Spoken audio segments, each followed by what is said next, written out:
So welcome back to the channel, everyone. Triple M here. Today's video we're doing a side-by-side comparison of the Tivo Stream 4K and the Amazon Firestick 4K. Now both devices are great, both are at the $49 price range.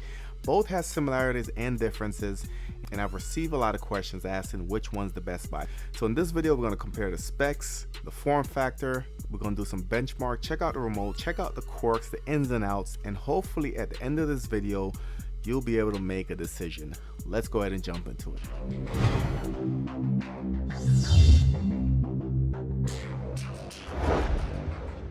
First of all, if you haven't checked out my Tivo 4K review, that video is now live, and I'll go ahead and link that in the card in the top right of this video. Now this device is really nice. I've been playing with it, but yet again the Firestick is a great streaming option as well. So let's go ahead, we're going to jump right into the specifications.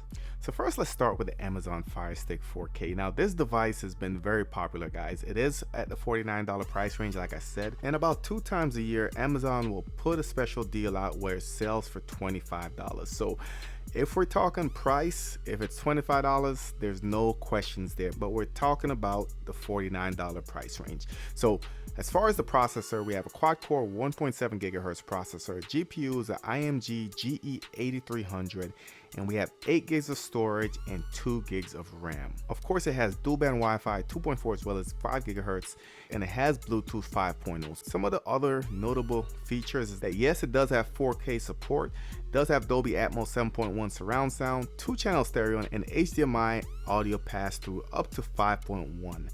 Now the Tivo Stream 4K is very similar. So as far as the processor, we're looking at Amlogic S905 Y2 processor. This is a quad-core CPU at 1.8 gigahertz.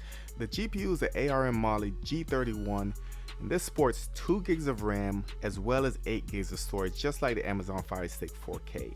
Once again, it is Netflix certified, so you can watch Netflix in 4K. It does have Dolby Atmos, Dolby Vision 2.4 as well as 5 gigahertz, and of course this again is priced at $49. So just taking a look at the specifications, they're very similar, but we'll see if that affects the performance when we get to the benchmark.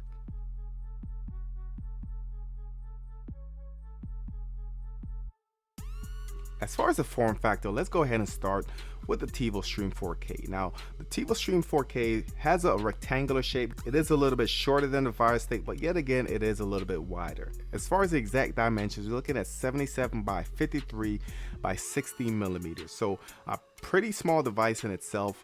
Fits in the palm of your hands just like the Firestick. Now on the device itself, it has a flexible HDMI out. It also has a micro USB for powering the device and a USB-C port that you can use to add additional storage. So one thing I'll go into in a little bit is that yes, you can not only add storage to this USB-C, but you can also adapt storage, and we'll get into what the differences are in a little bit. And the Firestick, on the other hand, has a longer rectangular shape. Of course, has the classic Firestick design. Now there's an HDMI port where you can plug in directly to your TV, but normally it comes with a dongle where you can plug it in. That way it won't be that close to your device, as a lot of people have noticed that this causes heating issues. As far as the other ports, the only other port on this device is a micro USB slot. Now this is used for power, but of course we've found some ways to add storage via this micro USB and an OTG adapter. This is the adapter that I'm using, and this is a very nifty device, guys. So I've been using this for a while for my Firestick. I even did a full video on this OTG adapter. Just looking at the device, it might look a little bit weird, but let me break it down for you. Now at the top is the micro SD plug. Now this will plug directly into your device, so on the Firestick, or you can plug it in on the Tivo Stream 4K. Looking at the other end, you have 4 more pieces hanging off. So the first one, and this is probably the most important one, is a micro USB slot. This is where you'll plug in your power for your device. Now the other 3 ports now become standard USB ports, so you can use them to add a Bluetooth keyboard, you can use them to add a USB drive, or you can use them to put a hard drive on there. That way you can bring your content with you. Now as far as remote controls, both do it a little bit different. Now just looking at the sides, they're about the same height. When you turn to the left here, you can see that Tivo went with the classic peanut shaped remote where it curves in the middle and back out.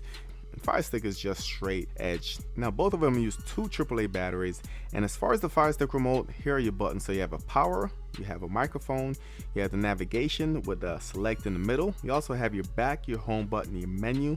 You have rewind, play pause, fast forward, and volume up and down, and mute. Tivo on the other hand has a lot more buttons. So you have a power and input up top. In the middle you have your guide button, volume up and down on the left, channel changer on the right, your mute, your Tivo button, info, you have your navigation in the middle, you have your back, home, your Google Assistant, skip, live, dedicated Netflix, and then you have your number pad. So Tivo added a lot more buttons, but they did this on purpose. They wanted the ability to have at least the option of dialing your channels via the numbers on your keyboard. I guess they received some feedback saying, hey, we miss having buttons to do this, or we miss having the channel up and down button. So they have included it, and it's not too bad in my opinion. To me, it comes down to personal preference, so it all depends on how you're looking to use your device. Now, both devices, the Firestick and the Tivo, you can connect the Bluetooth keyboard and mouse on it, and you can use that to navigate. Now, one other thing I wanted to cover is that yes, both devices have CEC control, guys, and what that basically is the option or the ability to power on, power off your device via the remote. So both devices, no setup is needed basically, guys. You plug it in, you hit the power button, it should turn your device on and turn it off as well. So I've tested it on the Tivo and it works, tested it on the Firestick and it works as well. So the benchmark basically is going to test the efficiency and speed of the graphics card as well as the CPU. Now if you take a look up top, the Tivo will be up top for these demos, guys. Now the score for the graphics card is 520 for the Tivo and 367 for the Firestick. Now you can see graphics test 1 and graphics test 2, and you can see the performance differences there as well. Now as far as the physics score, which is the CPU, 3 tests were performed, guys, and overall Tivo scored 988 and the Firestick scored a 735. So yet again, the CPU is outperforming the Firestick. Now over to the performance monitor, and this was very interesting. You can see the clock speed of the Tivo 4K. The range was between 1 gigahertz to 1.8 gigahertz, and that was constantly, guys. On the Firestick, on the other hand, it was 0.8 to 1.7, so still a little bit slower than the Tivo 4K. So the overall performance, and you can see the score there, Tivo scored better than 19% of other devices that performed this test. On the other hand, the Fire TV 4K performed better than 16% of devices that ran this benchmark. So what this is telling me overall is that yes, the Tivo is faster, yes, the graphics is a little bit better and it's more efficient, but what it comes down to is how everything performs in the operating system. So this is a speed test being ran on the Amazon Fire Stick. Now keep in mind, both are in the same location, both are connected to the same network. So let's go ahead and check it out.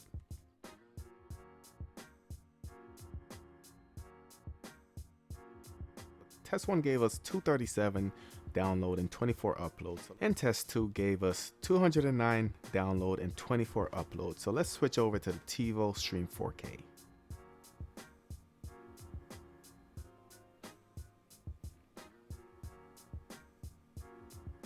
Alright, so test 1 gives us 231 download, 24 upload.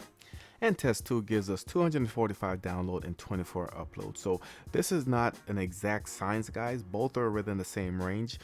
Guessing positioning and placement will have an effect, but in my opinion, both Wi-Fi cards are performing equally. So what about the user interface and how it interacts? So eventually it's going to come down to your preference, and I think the operating system or the user interface has a lot to do with it. So of course, Tivo is running Android TV, and this is what it looks like, guys. But one good thing about Android TV, you have a lot of options to customize what you're looking at. So for instance, if I wanted to get rid of some of these menus right here, like Prime Videos, I can click to the left, click again, and I can go ahead and delete it. If I wanted to move Hulu up, I can select right there, and then I can move it up to where I want to. Also, another big plus is that this is sporting Google Play Store for your apps and games. Now, this is not a full Google Play Store. It's somewhat modified and optimized for your device, just like the NVIDIA Shield, but it has most of the apps that you're going to need, most of the streaming apps, and they work well. And the last thing I wanted to cover is the Tivo application from within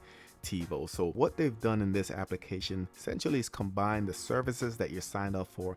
It makes it easier for you to jump between your shows and your movies. So I do have Netflix membership as well as Amazon Prime and Hulu. So depending on what I want to watch, guys, it will change. So this, for instance, is available on all three services, and you can go through and see what's trending, where you want to watch it, and click on it. For instance, you get the option to pick which service you want to watch. Click on the guide. You can see the Tivo channels there, and they all work well, all HD as well. So if I was to click on that one, you can see that's working, and we can just go ahead and back out. So like I said, this is Android TV, well known because it is on the Nvidia Shield as well as the Mi Box, and easy to get your apps, easy to sideload applications, allows you the option to actually adapt storage on this system. That way you can have a larger drive. Now over to the Firestick, some people love it, some people hate it. So it doesn't give you a lot of option to customize, guys. Up top you have your recent, your apps and games, sponsored, and you can go through and it gives you the recommendations for Prime movies as well as some of the apps that you might have on your device. The one good thing about this is that Pluto TV is integrated. So if you click to the left, go to guide, it will show you everything that's on Pluto TVs. However, that is not unique to the Fire Stick. It is also available on the Tivo Stream 4K. If you go into your live channels, Pluto TV is an option to be integrated as well. Go through, you have future. Like I said, you don't have any options to customize it. You can scroll through and see what you want. Now, both of them, you can sideload applications. I find it easy on the Tivo Stream 4K, but it's not a hard process in either device. Besides that, both devices are solid performers. Both are the same price for now. Keep in mind that the Tivo Stream 4K will be getting a price increase in a couple months. So please, if you're interested, now is a good time to order. So that's it for this video. Hopefully this helped you decide which device will work best for you. Please, if you have any questions, drop it in the comment section below. As always, don't forget to hit the thumbs up, share this video. Thank you for watching, and I'll catch you on the next one.